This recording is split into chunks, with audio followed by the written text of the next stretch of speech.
Yorana, le Rhum Club Tahiti, c'est Kevin de retour encore ce soir.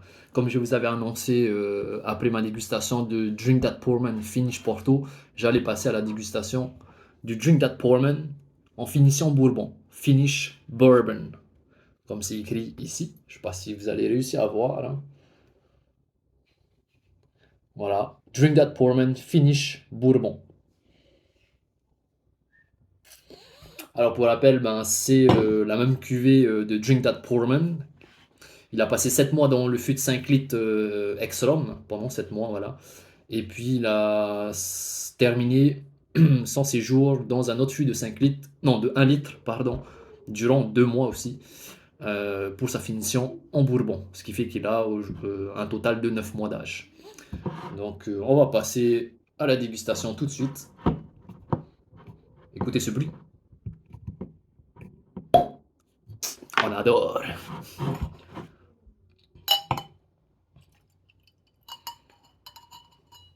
Alors, le rhum, il titre 58 degrés. Voilà, 58 degrés d'alcool, hein. Voilà, ici, notez ici si vous arrivez à le voir. Mais l'alcool est relativement très bien intégré, ce qui fait que ça va passer crème. En tout cas, pour ceux qui ont l'habitude, ça passera crème. Pour les novices qui ont l'habitude des rhums ou spiritueux à 40 degrés, 42 degrés, ça va un peu taper. Allez, on va regarder la robe. Alors la robe est relativement plus claire déjà, ça c'est sûr, elle est plus claire que le finissant Porto, puisqu'il a séjourné 2 mois dans un fût de Bourbon, enfin fût de Bourbon, si on peut dire ça, un micro-fût de 1 litre, que j'avais marqué au Bourbon pendant 8 mois, je crois, 7 ou 8 mois. Le Bourbon, ben, pour ceux qui ne savent pas, c'est un whisky américain, voilà. Donc forcément, ça ne va pas apporter plus de couleur foncée que le Porto, qui est lui, le Porto Rouge, qui est un vin rouge portugais.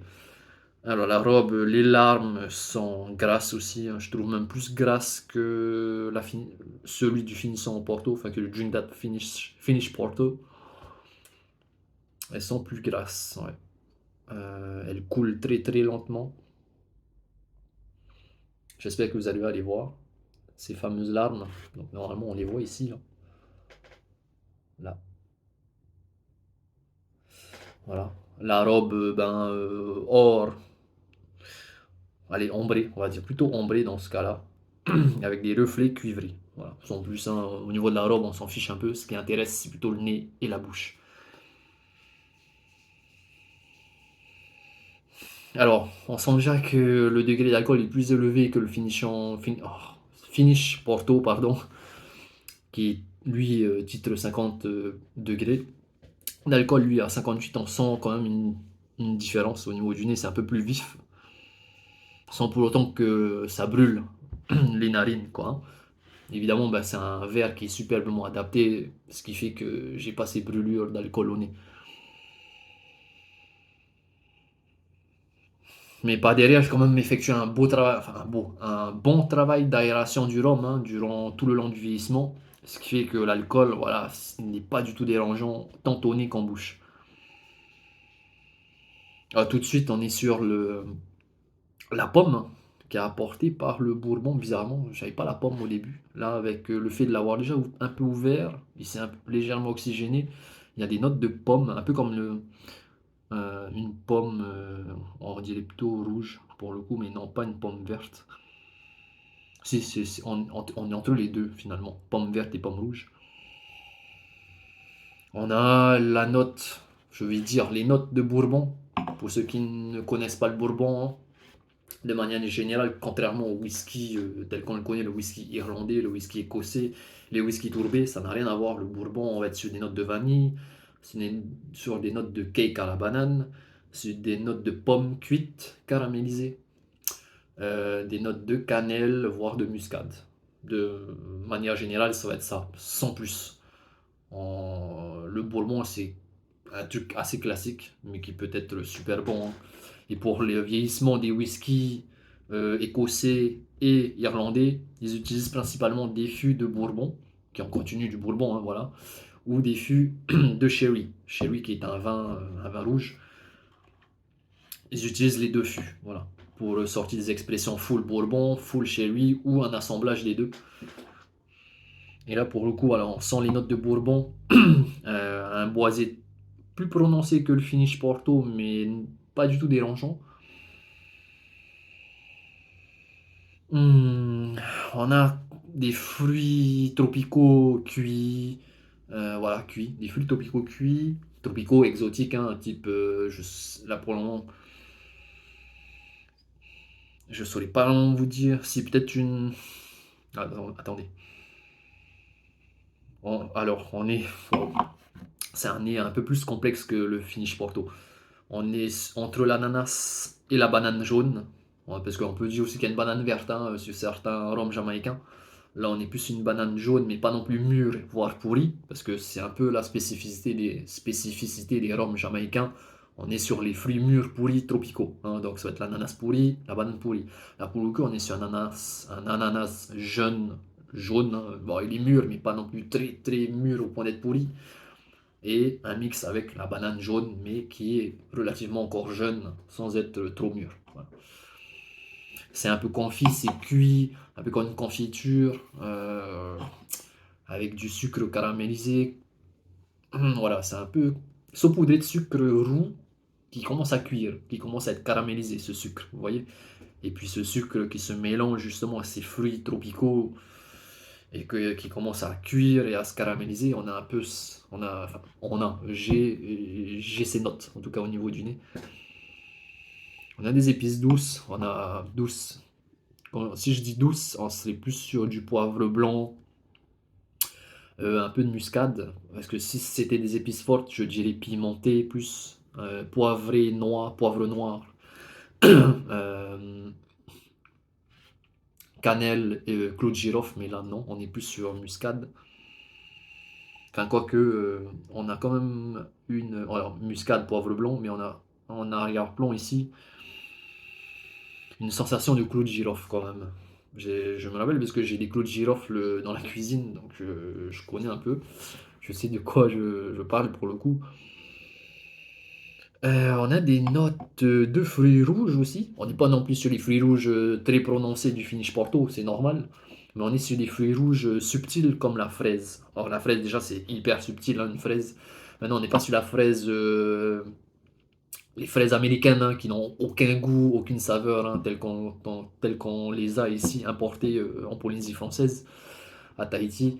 Là on est sur la fraise presque tagada, les bonbons Haribo. Les bonbons Haribo à la fraise. Hmm, ça sent très bon. Donc maintenant, alors, je vais essayer de réfléchir un peu. Est-ce que j'ai pas d'autres notes qui me viennent avant de passer à la bouche? On a des petits fruits à coque. Voilà, on a des petits fruits à coque, un peu plus prononcés que sur le finish Porto, parce qu'ils sont pas masqués par le marquage du Porto rouge. Là, on est quand même c'est un truc plus moins masqué, je vais dire, je dirais moins masqué. Ce qui fait qu'on a plus, on a des expressions plus complexes. Enfin, je sais pas comment dire, on a quelque chose de plus complexe au nez. Quand je dis complexe, parce que il y a plus de notes, plus de saveurs au niveau, enfin saveur, plus de choses à découvrir au niveau du nez. Voilà. Ce qui fait que il faut être un peu plus pointilleux sur cette dégustation. Alors, pour résumer, boisé plus prononcé, non dérangeant. On est plus un boisé français, effectivement, puisque ce sont des chênes français hein, que j'ai ici, parce que c'est très différent des chênes américains. Chênes américains, on est plus un côté moins végétal, mais plus gourmand, noix de coco, vanille. C'est le chêne français, on est sur des notes plus végétales. C'est un peu abstrait comme ça, dit comme ça, mais pour ceux qui ont l'habitude, peut-être qu'ils me comprendront. Voilà, boisé chêne français, jeune, plus prononçant que le finish Porto. Fruits à coque. Fruits exotiques dont la banane jaune et jeune, qui n'est pas encore en maturation très mûre.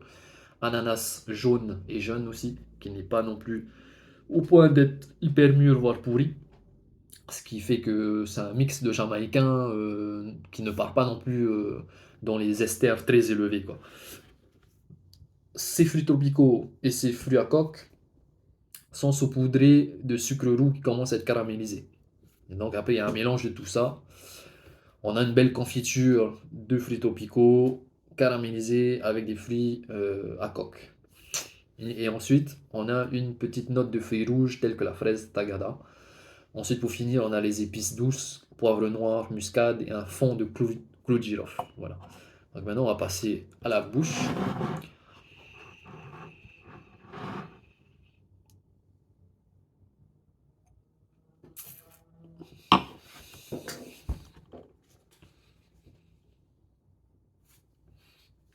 Mmh.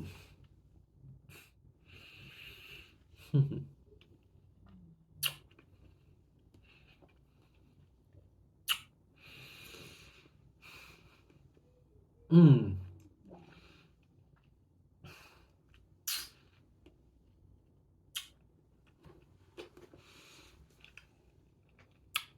Oh là là. Waouh.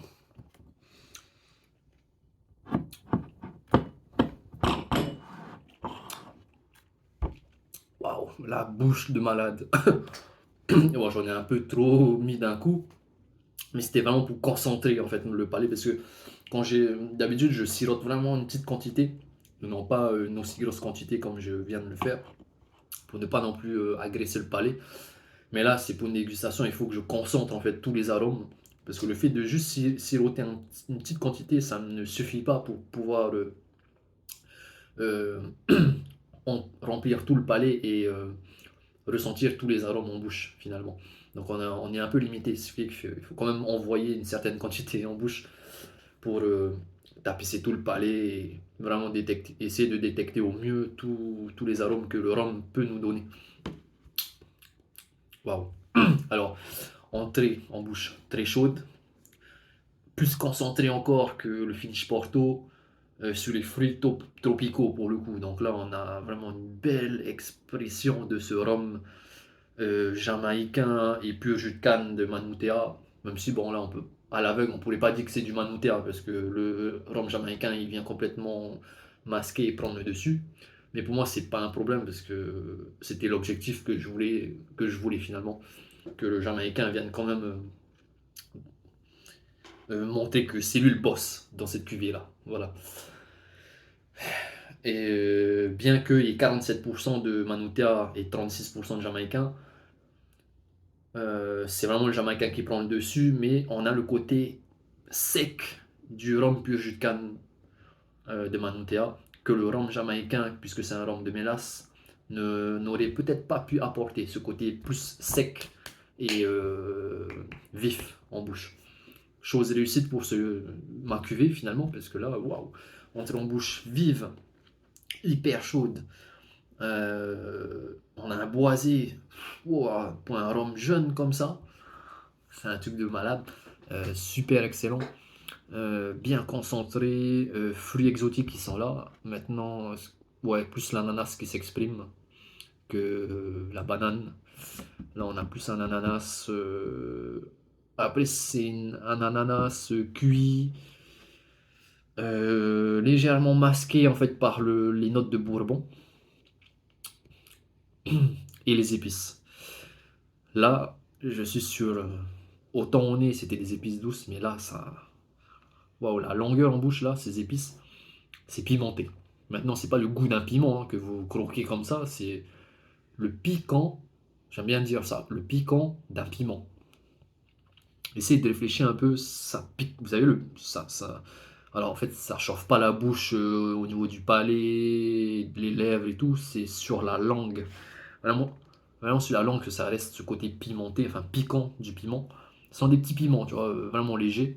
C'est pas le habanero ou le jalapeno que vous croquez comme ça, quoi. Hein, faut pas déconner non plus. Mais ça donne une superbe longueur. Bah, d'ailleurs, là, ça fait plus, ça doit faire une minute, je pense, déjà, qui sont passés après ma gorgée. Plus d'une minute. Là, j'ai pas besoin d'y revenir, quoi. C'est la belle longueur qu'il y a en bouche, là. Franchement, chapeau. Ouais, bon, je me lance des fleurs. Euh, ensuite, que dire de plus? Fruits à coque. Ouais, des fruits à coque.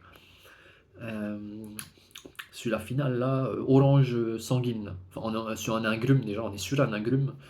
plutôt une orange. On est entre une orange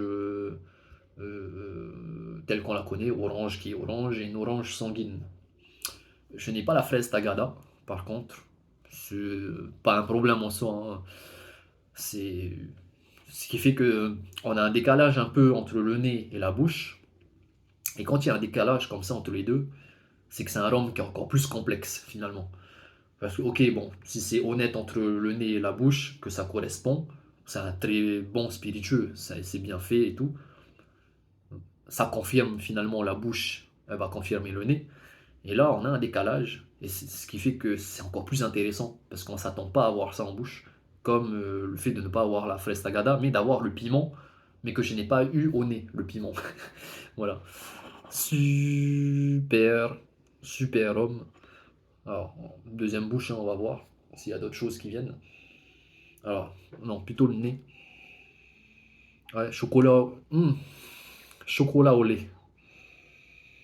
Avec une petite amande. Je sais pas si c'est amande ou noisette. Maintenant, ouais, parce que la quantité a diminué. Là, il y a plus le piment qui ressort, ce côté plus piquant au nez. Après, je sais pas si c'est la bouche qui influence mon cerveau qui dit qu'au nez, maintenant, tu as ces arômes. Là, il y a aussi tout ça. C'est ça aussi, la dégustation, c'est une expérience. C'est un changement au fil des minutes qui passent. Le rhum évolue.